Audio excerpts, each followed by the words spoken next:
good ijoollee gudii ageessanii jirtu sin ageessanii jirtu gudii jaartii tan koo drama hojjetti artistiidha jaartii beekamtuudha duuteetti sarratanya ishee tajjeesedhaan sarratanyaan ishee immoo ishee tan Ugaandaa tan silixtee tajjeestedhaan mataa ishee addaan baastee tajjeestedhaan maqaa Yesuusiin amma miidiyaan jaraa miidiyoonaalee gurguddaan maadaamonni kinu asirra baatee shaqqala jechaarti waaqni mataa ishee haqabee shaqqalu amma micoon tun jaalattee ajjeesine namtitti tana gubattee ajjeefte damooza ishee hoggatteedhani kanaaf ajjeefteedhaan ajjeeste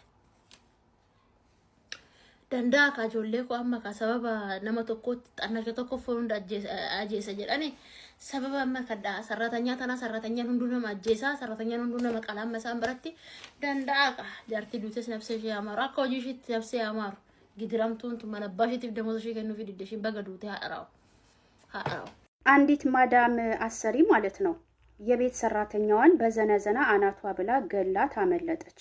ከዛ ተያዘች። ለምንድነው ማዳምሽን የገደልሻት ተብላ ስትጠየቅ ሁሌ ምግቤ ላይ መድኃኒት ወይም መልዝ ትጨምራለች እና ለዛ ነው የገደልኳት ብላ ለፖሊሶች መልስ ሰጠች። ታዲያ ለምንድነው መድኃኒት ከጨመረች መልዝ ከጨመረች ምግብሽ ላይ ከሷ በፊት ቀድመሽ ያልሞትሽው ተብላ ተጠየቀች ማለት ነው። እኔ ዛሬ ሴትዋ አይናት መጣች ክፍል አንዲት ሀበሻ የቤት ሰራተኛ መዳሟን ገላታለች። እንደውም ሴትዋ ሶሪያዊ ናት፣ ድራማ ትሰራለች፣ ፊልም ትሰራለች እና በዘነዘና ገደለቻት መታ። ደግሞ እድሜዋ 70 ዓመቷ ነው አለች። እንዴ የኛ ሀበሻ ኢትዮጵያዊ አልኳት። አዎ ሀበሻ እርግጠኛ ነሽ አልኳት። አዎ ነይ ያታለች። እሺ ብዬ አምጥታ አሳየችኝ ቪዲዮን ማለት ነው። ሳያት ልጅቷ በጣም ጨነቀኝ፣ ጠበበኝ እስከማየው እንደው አልዋሻቸው ማለት ነው። የእውነት ሳያት ናይጄሪያዊ ናት ልጅቷ። እንግሊዝኛ ታወራለች ምናምን ናይጄሪያዊ ናት። አይ እቺ እኮ ሀበሻ አይደለችም እቺ ናይጄሪያዊ ናት አልኳት። እንዴ ኧረ ሀበሻ ናት አየሻት አለችላ። እቺ ሀበሻ አይደለችም እነሱ ዜና ላይ ሀበሻ ኢትዮጵያዊ ናት ብሎ ነው የጻፉት አለችኝ። አይ ምናልባት ስም ተሳስቶ ሊሆን ይችላል አላውቅም፣ ላኪን እቺ ኢትዮጵያዊ አይደለችም ናይጄሪያዊ ናት፣ ከፈለግሽ ጠይቂ ያልኳት። አይ ባሌም እኮ ስነግረው አይተዋት እቺ ኢትዮጵያዊ አይደለችም እና ናይጄሪያዊ ናት ብሎኝ ነበረ፣ ግን እኔ ዜና ላይ ብዙ ቦታ ኢትዮጵያዊ ስለተባለ አላመንኩም፣ ባሌ ናይጄሪያዊ ናት ሲለኝ አላመንኩትም ማለት ነው። እኔ በድጋሚ ነገርኩሽ፣ እቺ እያት መልኳ ራሱ በደንብ እያት፣ እቺ ናይጄሪያዊ ናት እንጂ ሀበሻ አይደለችም። ለማንኛውም እንደዛ አልኳት እንትናለን ማለት ነው። ምን ልላችሁ ፈልጌ ነው፣ በሰው ሀገር ላይ ለስራ ብለን መጥተን በእርግጥ ልጅቷ ምን እንደደረሰባት አናውቅም። አሁን አረብ ሀገር ላይ ብዙ ጊዜ ሰራተኛ ልጅ ገደለች፣ ሰራተኛ አሰሪዋ ገደለች፣ ሰራተኛ እንደዚህ ይባላል። ለምን ያ ነገር እንዳደረጉ አይታወቅም። አሁን እቺ ናይጄሪያዊ እኔ ሐቂቀትን ኢትዮጵያዊ ባለመሆኗ ደስ ብሎኛል፣ ግን ያው ሰው ናት እንግዲህ የሰራለው አገኛለው የተሻለ ህይወት አገኛለው ብላ ነው። የሚገርማችሁ ነገር ሴትዋ ድራማ ትሰራለች፣ እንደነገርኳችሁ ፊልም ትሰራለች። ፎቶ ላይ ያስቀምጥላችኋለሁ። በምትሄድበት እያንዳንዱ ቦታ ከኋላ ኋላ እንደ ጋርድ ተከትላ ትሄዳለች እቺ ሰራተኛዋ ማለት ነው። በጣም ብዙ አመት ነው ቤቷ የቆየችው። ብር አልሰረቀች፣ ወርቅ አልሰረቀች፣ ሰርቃ የሄደች ነገር የለም። ዜና ላይ እንደሰማሁትም ሴትዋም እንደነገረችኝ ከመሬት ተነስታ ማዳሟን መግደል አትችልም።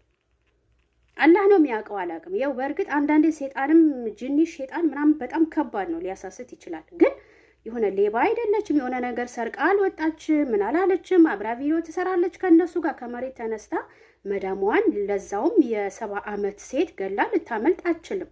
ግን ያው ጥንቃቄ ማድረግ ነው እህቶቼ። አንዳንድ አረቦች በጣም ትዕግስታችሁን ያስጨርሷቸዋል። በቃ በጣም እኛ ወላሂ ነው የምላቸው አረብ ሀገር ላይ ያለን ሴቶች ያው ጥሩ አረቦች ጥሩ አሰሪ አላህ የሰጠን አልহামዱሊላህ። ጥሩ አሰሪ ያላችሁ ሴቶች በዚህ አጋጣሚ ፈጣሪያችሁን አመስግኑ፣ አላህን አመስግኑ። ላኪን በጣም ጨቅጫቃ ከባድ የሆኑ ጸባያቸው በቃ የማይቻል ከባድ የሆኑ አረቦች ቤት ለምሳሌ ወንዶች ከሆናችሁ በሆነ ጊዜ አንዴ ነው የምታገኙዋቸው። እኛ ሴቶች ግን 24 ሰዓት ነው ከነሱ ጋር የምንገናኘው። 24 ሰዓት አብረን ነው ብዙ ጸባያቸውን ብዙ ነገራቸውን ችለን ነው የምንኖረው። እና ከባድ አረቦች ቤት የምትሰሩ ሴቶች በጣም ጥንቃቄ አድርጉ። እንደነገርኳችሁ ትዕግስታችሁን በቃ እንዴት ልንገራችሁ፣ አንዳንዴ የሆነ ንግግራቸው የሚሳደቡ አሉ፣ የሆነ ቁጣቸው እንዴት ልንገራችሁ፣ በቃ እኔ አላቅም። ብቻ ከዚህ በፊት ብዙ ቤቶች ስላሳለፍኩኝ ነው የምነግራችሁ። እና ትዕግስት አይኖራችሁም በቃ የእውነት። እና እንደዚህ አይነት ነገር ውስጥ የሚገቡ ሴቶች እኔ ከመሬት ተነስቶ አይደለም። በዛ ላይ እዚያ አረብ ሀገር እንደ ኢትዮጵያ አይደለም። የገደለ ይገደላል። ሳኡዲም ሆንሽ ዱባይም ሆንሽ ኩዌትም ሆንሽ የትም ሀገር ከኢትዮጵያ ውጪ እኔ እንደማውቀው አረብ ሀገራት በተባለ ሁሉም የገደለ ሰው ይገደላል። ይሄ ነገር ስለዚህ አንዳንዴ የሆነ ስሜታዊ ስትሆኑ ቆም ብላችሁ አስቡ። እኛ አበሾች ማለት ነው። በእርግጥ እቺ ናይጄሪያዊ ናት፣ ለሌሎቻችንም ቢሆን ጥንቃቄ ለማድረግ ነው። እና ትላንትና ነው እንግዲህ ሴቷ የተገደለችው። ታቋታላችሁ። እንደውም ብዙ ጊዜ ቲቪ ላይ ራሱ ትሰራለች ድራማ፣ በተለይ በረመዳን ወቅት ላይ በጣም ትሰራለች። ማዕሩፍ ሴት ናት። ስብሃንአላህና ቀድሯ ሆኖ በቤት ሰራተኛዋ ተገደለች ልላችሁ ነው። ሲቢላ ጀቻ ቱሬ ዱራ ኦኔን ኢራ ሲቢላ ጃለሊን ቀቡ ኬስ ኢራን ቤከሙ ጀቻን ቱሬ ገሩ ሀራ ኦኔን ጎቹላ የሆነ ቢሻን ታጅራ በቃ ቢሻን ይሰለጋ ያው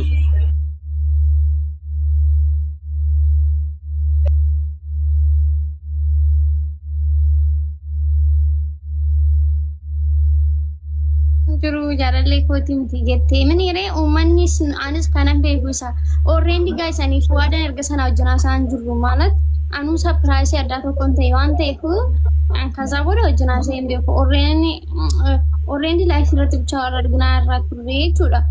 So amma immoo maaltu akkana si godhee si fidere amma numatti akkamtu akkana ta'e ani durayyoo jechuudha maakii akka maazarii keessaadha. Namni abbaa fi haadha isaa gidduu taa'ee waan jabaa tokko danda'ee dubbatu. Dandeenyi abbaa fi haadha keenya wal jennee ilaalla hin ilaallu. Maali waan jabaa nutti mikaan sun nageenya gira waggaa baate.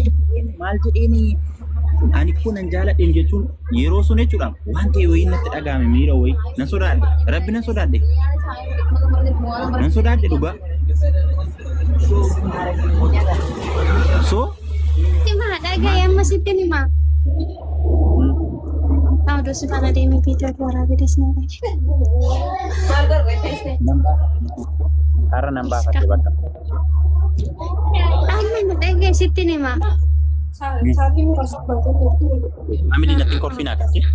Jolle akka nuti wal jaalannu barbaadan akka nuti wal fuunu barbaadan miti gaafa duraachu dubbadhu naan jechaa turtani.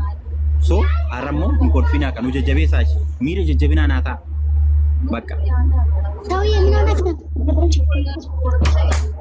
Wadah mantu situ kerja. Lubbu sida ka maalin na tutte maalin akkati na tutte wallahi. Oh ya utai. Demo lubbu nanjai. Mahal taate akkana taate. Anchi.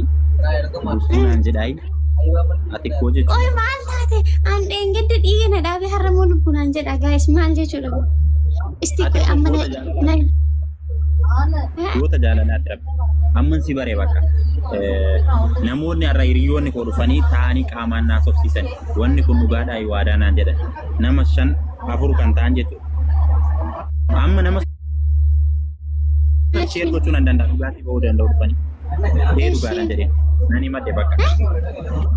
Nani madde taa'ee. Erga sooreen yeroo ol lagashita sun. Koppadu erga gaa'eet. Aman argatu gede dhugaadhaan jedheen min ችግር አለው ታዲያ ቢፍቱኒ ዋዳ ከራሱ አድርጌ ምንቤት ማኔ እርግማ ዋዳ ዳወልበሪ ዋዳ አንተ ካሲ ያከናሰው ሰርገን ቤት ዋንቶ ኮነቲ ታይስ ታበ ቢፍቱ አራ አዲስ ተውና እንደዳ ገሩ እኔ ከገለታ ደበ ተምን ይግኒ ይረዲቤ ዱያ ቶክ ይፈጎ እንድር ቀማምቲ ሶ አመኑ dubbata bakka maanni yoo dubbatte ko fal argatta si dubbatte kono biftu ko wali waskati wali gammada fi family guys nama kuma tokko naala jirtu garuu taabtaa bindootani tokko ibba tokko na jala jira aggeeffar congratulations and jira wali lubbu amma sitti ma ammal taate akka akkana taate bicha natti mi waan biraa deeksi sirba kanan badata